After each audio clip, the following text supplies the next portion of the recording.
and welcome to Americans Learn. My name is Lauren, and today I am going to be looking at a Mark Felton Productions video. Last time I did one of these, it was very interesting, and I had a good time, so I'm doing another one. This one is Hunt for a Missing $20 Million Samurai Sword.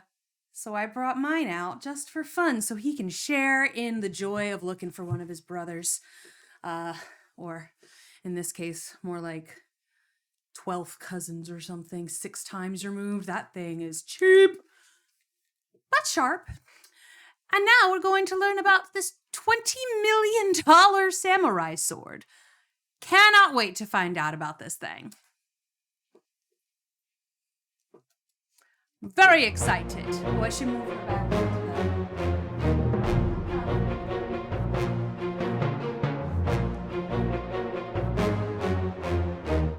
One of the most that was cool music. Why did it stop? in the world has remained missing for 79 years. Wow. An exquisite and very important historical object. A sword listed as a national treasure to the nation that made it, Japan. Wow. People continue to search for it, including myself, in the almost certain belief that it has survived, but remains unidentified and forgotten far from its homeland. That sword has a name, the Honjo Masamune, and an illustrious pedigree.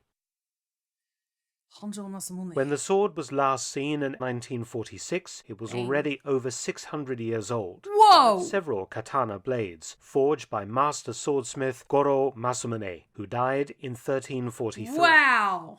In fact, Masamune's swords are today rated as the very finest samurai swords ever made, and as such are incredibly valuable. If they've stuck around this long and they are still usable, then absolutely, that is impressive, craftsmanship.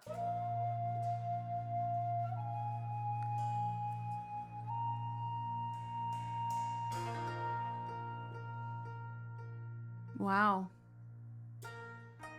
They are pretty swords. Mine is not quite so pretty.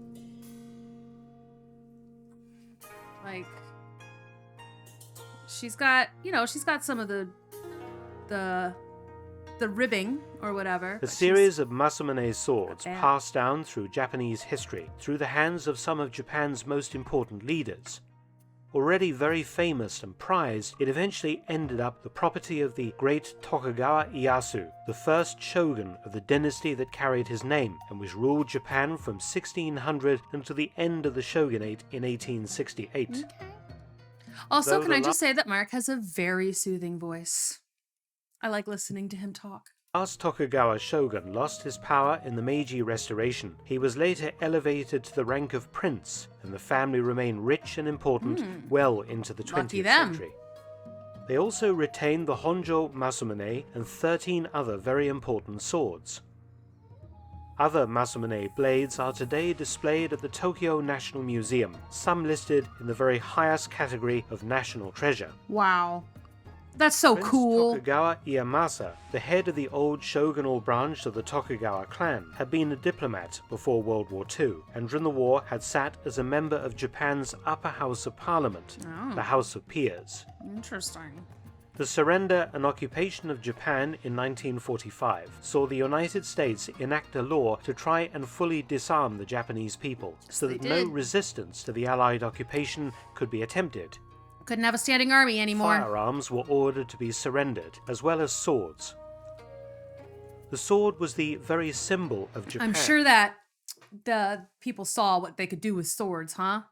That was a thing, right? The war crimes, were swords involved in those? And during the war had become the image of the stiff-necked, very brutal Japanese officer class that had been unique among the war's combatants in still carrying swords into battle and often using them. See? I was correct. Japanese swords became the prized souvenir for Allied soldiers in the Asia-Pacific theatre, much as the Luger pistol was the #1 trophy for Allied troops in Europe. Most Allied soldiers had no knowledge of the subject of Japanese swords, an ignorance that was extended into the early stages of the effort to collect up swords in Japan following the surrender. Just give me all the sharp, shiny things. Many Japanese officers came from branches of ancient samurai families, and many carried into battle very old family swords, many by Japan's most famous swordsmiths. Okay. And now a lot of them are in random American homes. The vast majority of officers were from the middle class and didn't possess family swords. but they had to carry one nonetheless as a symbol of their rank and status. This also extended to senior NCOs, who likewise carried swords. To meet the huge demand, the Army and the Navy manufactured swords of varying quality for World War II use. This one's so And bad, it by is the these way. swords, most not made to the same high quality and laborious standards as the old blades, that were picked up from battlefields across Asia or surrendered to Allied troops after. Yeah, that would be mine. Mine bent a little bit after I sliced a pumpkin in half. Like, I mean, it was a thick pumpkin, but it did also break my sword. After the Japanese Bent it. capitulation. Stupid squash. These mass-produced swords, though looking similar to the older katana, are nothing in comparison to the handmade blades by famous that is masters not as and may pretty. be bought today for a few £100s. It's not as pretty. Plenty of old, valuable swords ended up being taken from the dead after battles or surrendered in 1945. And these family heirlooms sell for thousands or even tens of thousands of pounds today. So it was that the US occupation authorities ordered all swords, regardless of their value or historical importance, to be handed over on pain of punishment, and the Japanese, being a law-abiding race, generally complied, handing over family heirlooms never to be seen again. Dang. Harsh. Running this operation was an fair, I guess. organization called the Foreign Liquidations Commission, staffed by US soldiers. This is one of those things that is like, it makes sense in the moment, but like now, if maybe we could figure out a way to return things, you know? Because in general, I'm like, I think that historical items should more or less remain in the countries where they originated, and museums in those countries could loan them out or rent them out to other places so that other places still get to see them, so we can still learn. But yeah, it's time to send some stuff back to some places, maybe. The swords would be handed over at police stations, and then a representative of the Foreign Liquidations Commission would collect them and take them away. This would be much more difficult, though. There's I don't think any way that you could figure out who things belonged to, which makes sense why this sword is missing still. What then happened is a little murky, but according to a lot of evidence, the best-looking swords were given out as souvenirs to senior US officers, with others being taken by more junior personnel, and those unwanted or left over scrapped. Every US serviceman wanted a Japanese sword to take home and hang on the wall, and tens of thousands of such swords did just that. Many remain in families today, their owners knowing absolutely nothing about the sword's history or its value. Because you just grab the prettiest one. Like, I don't have mine on the wall. Mine has this little stand thing that my friend made for me, but because it used to hang. I used to have it propped up next to the fireplace with all of the fireplace implements, but he made me that, so I didn't have to do that anymore. But yeah, you're never going to find out who things belong to if you just kind of were taking whichever, just snatch and grabs, you know? Later, the Foreign Liquidations Commission appointed some Japanese experts to sift through swords handed in to help identify the most historically important, either as gifts for senior officers or US politicians, or to be retained in Japan as objects of cultural importance and placed in museums. So some of them, in reality, the disposal of swords was a free-for-all, with the army operating without oversight and with little interest in Japanese culture after 4 years of the most brutal and bloody warfare between the two nations. That makes sense. The Honjo Masamune had been declared a Japanese national treasure in 1939. It had also been extensively photographed, including the unique wave pattern along the edge of the blade formed when the sword was forged, its unique fingerprint. Perhaps keen to set an example, Prince Tokugawa Ieyasu duly turned up at the police station in Majuro, Tokyo in December 1945. His attendants surrendering 14 prize swords to police, among them the Honjo Masamune. Research suggests that Tokugawa's swords were to be evaluated by an expert at the police station, and then these extremely valuable and important artifacts returned to him. But things worked out rather differently. Shocking. And the swords became lost in the system, so to speak. The police reported that in January 1946, a US NCO from the Foreign Liquidations Commission arrived at the station to collect the weapons. Here things become a little murky. The Japanese records indicated that the NCO was a Sergeant Coldy B. Moore. No such person existed in the US military in Japan. The problem was that does the sound Japanese very police fake name. phonetically recorded the foreign name as accurately as they could, remembering that they probably spoke very little or no English. So, like, Colby B. Moore could be Corey, like, Corey something. Much less being able to read it. However, a researcher in the US managed to discover that the Foreign Liquidations Commission in Japan had an NCO attached to it, named Technician 4th Grade D.B. Moore, who was demobilized in April 1946, less than 4 months after the Tokugawa swords went missing. Okay. The rank of T4 is expressed in the US Army with 3 chevrons over a letter T, the chevrons the same as those of a sergeant. Cool. According to research, Moore came from Wilcox County, Georgia, and was a farmer before the war.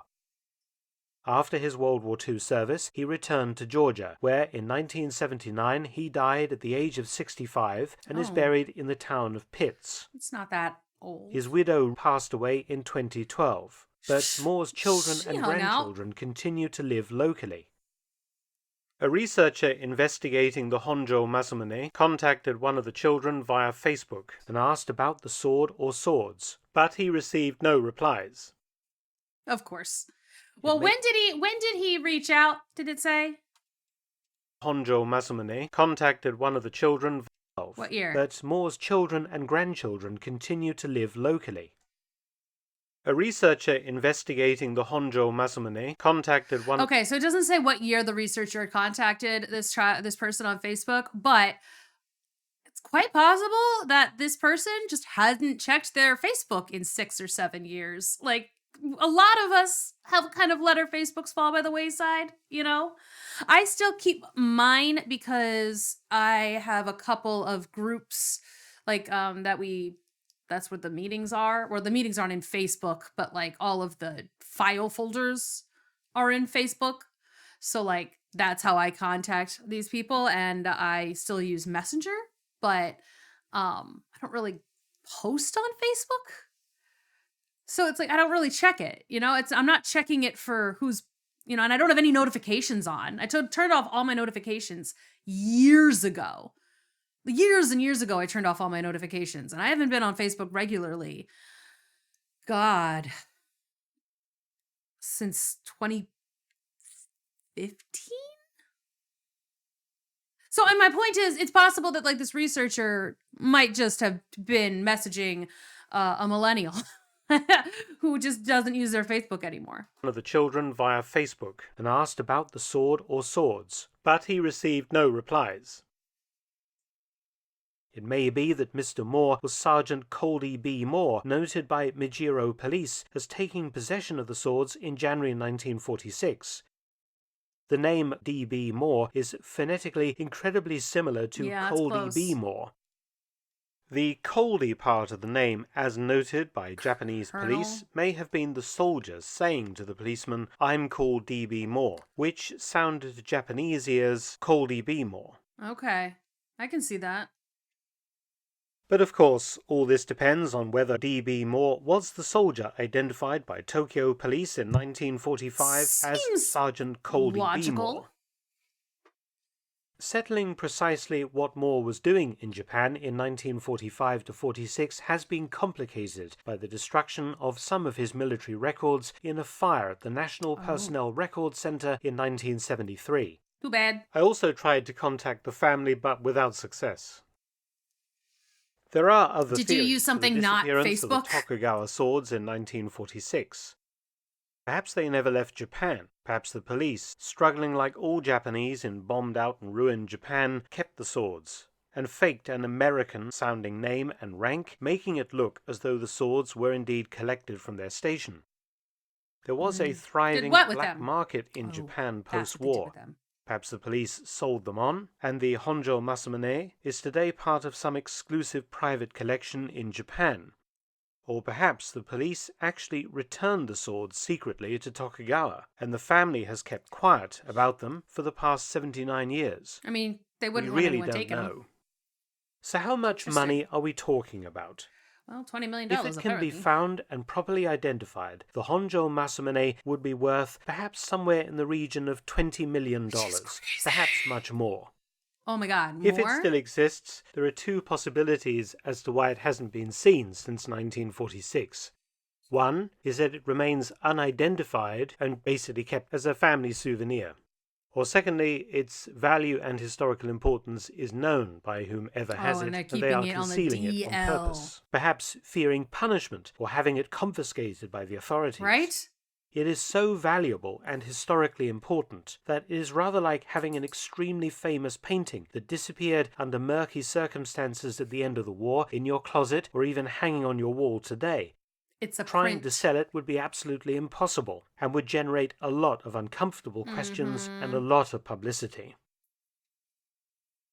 What we can be certain of is that the Japanese government would be extremely interested in getting this sword back and putting it on display in a museum. I want to go to a sword museum. Thanks for watching. Please They're pretty subscribe cool. and share, and also visit my audiobook channel, War Stories with Mark Felton. Ooh. You can also help. Okay, I literally said I like listening to this boy speak. He's got an support both of audiobook my channel. channels at PayPal and Patreon. Details in the description box below. Pretty cool. All right. And I also like the music that he uses. All right, fun. Okay. All right. I've got my sword. It is excellent and not worth anything. This thing is worth absolutely nothing at all. But it's cool. It's fun to have. She's sharp. She can still cut stuff. Just not pumpkins, apparently. But anyway, thank you so much for watching. I hope you enjoyed. If you want to see more stuff like this, you can let me know by liking the video, by commenting, by subscribing to the channel. All of that helps. And if there's any more stuff with swords, please let me know. I like swords. They're fun. And I will see you in the next one.